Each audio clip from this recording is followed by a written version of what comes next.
Not now. Do not let what everybody else is doing, Arizona, dictate what you need to do. First off, let's give context to you, the viewer. An extension for Kyler Murray would be at minimum 4 years, $160 million, and thus fully guaranteed. That was kind of the floor right now. That is what Cowboys' Dak Prescott got. So when we're talking an extension, we're probably talking a minimum average salary annually of $40 million per year. With you. If I'm paying you that kind of money, I need two things to be true, but at least one.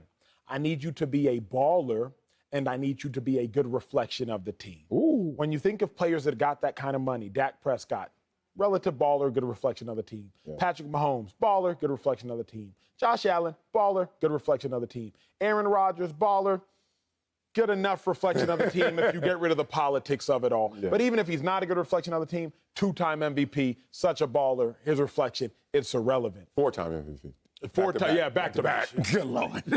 Thank you for the correction. Good Lord. When you talk about Kyler Murray, being a baller isn't questioned because he's not a winning quarterback thus far in his career. Oh, okay. He has yet to win a playoff game thus far in his career. And he's not a good reflection of the team because as the face of the team, he deleted all the remnants of the Cardinals from his social medias and then put them back. Just a very immature thing to do if you might get $160 million. Remember, money does not change who you are, it just exposes who you are. If Kyler Murray is acting this type of immature without $160 million, imagine how he might act once you give him $160 million. I don't think Kyler Murray has earned the right to be that highly paid. So. Oh man, I'm all in on Kyler Murray getting his money right now too, because it's going to be cheaper than if he gets it next year or the year after, etc. I want him to get it right now. He deserves it. He's improved every single year. This team has improved every single year with him. He's a baller, dog. I mean, he's a baller. This is how he's a baller. Team was undefeated 7-0. He gets hurt. All of a sudden, which way is up? This team can't function without Kyler Murray right now. And what are your options? Are you going to find another prospect that's going to at least reach where Kyler Murray is right now or exceed him? Chances are slim to none. So baller for me, enough. I've seen enough. You keep getting better, and I understand that our team can be led by you. I like your other point. Are you a good reflection of the franchise? You're a franchise quarterback. You're going to be on every billboard, every commercial. You're the one selling us. Can I push back and say this? Because he has done some things I'm like, oh, you need a life coach, bro. That's bad. That's bad. But do you understand in any relationship, when someone acts like that with free reign, like with that much freedom, one or both parties, the organization or Kyler Murray, neither one of them reined each other in. Neither one of them had that uncomfortable conversation like, hey, man, we need to talk about how we want to be in alignment in terms of perception of this franchise. I don't think the Cardinals checked him. And you know why they didn't check him? His ego is out of control, and it should be. Acho, you played at UT. I can imagine a UT ego because I went to Columbia, like playing football for real. 80,000 people, and y'all got bulls running on the field. Like, what the hell? I would have lost my mind. But my ego was different. I got to the NFL, my ego started to get bigger. Kyler Murray has two egos, and that's why his ego's out of control. He was drafted #1 overall in football and #9 overall in baseball, top 10 in 2 different sports. And y'all act like this dude at the age of 24 is just going to be a normal dude. Man, do you understand, like Bill Parcells used to say, I treat all my players the same, and they all get treated differently because it's based on who you are.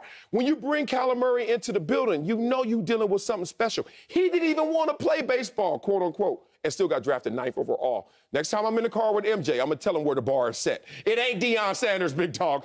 Kyler Murray, top 10 in 2 different major sports. I think you can rein him in and be a greater reflection for this franchise because, to me, he deserves this extension because the dude's a baller. But, Sel, the maturation got to match the money. It has to. Yeah. Let me give you all a couple horror stories. Let's go. My guy, Carson Wentz, got paid $130+ million. But I don't know if the maturation matched the money. Because as we saw, when turmoil came in Philadelphia within the quarterback room, reports said that Carson Wentz was no longer speaking to his head coach, his Super Bowl winning head coach, Doug Peterson. The maturation did not match the money. Another dude that I would say I'm cool with in Deshaun Watson. Don't even talk about the civil lawsuits. I'm not talking about that. Remember, even before the civil lawsuits, he wanted out of Houston. The same Houston that gave him $156 million because I could submit that the maturation didn't match the money.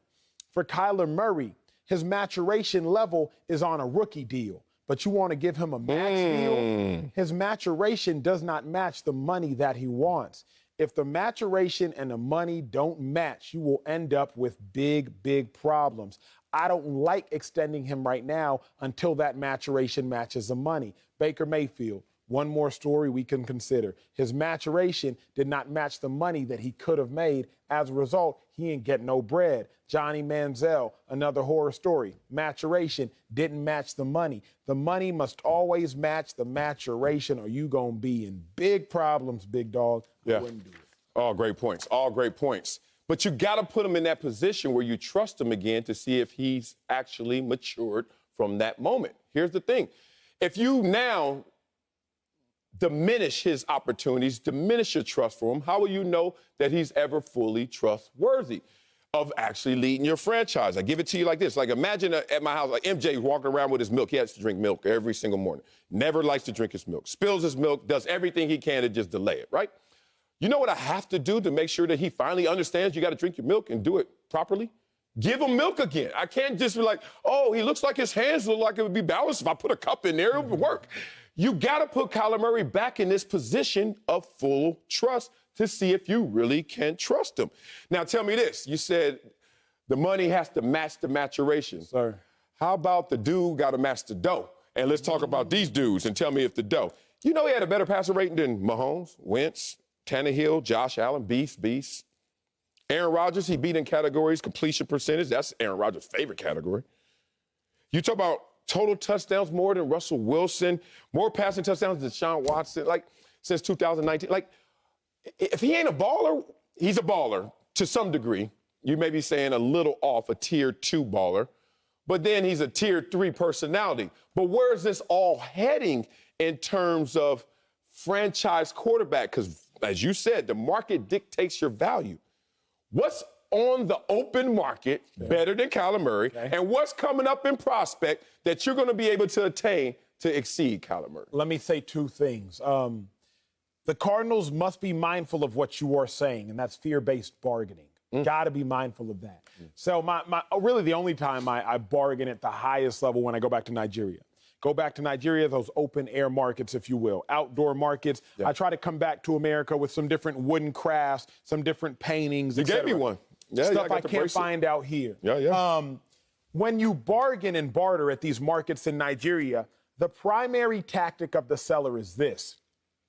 You won't find it anywhere else, and you won't find it cheaper anywhere else. They are banking on the fact that you are going to believe they have some sort of limited edition item at a limited edition price that you can't find anywhere else.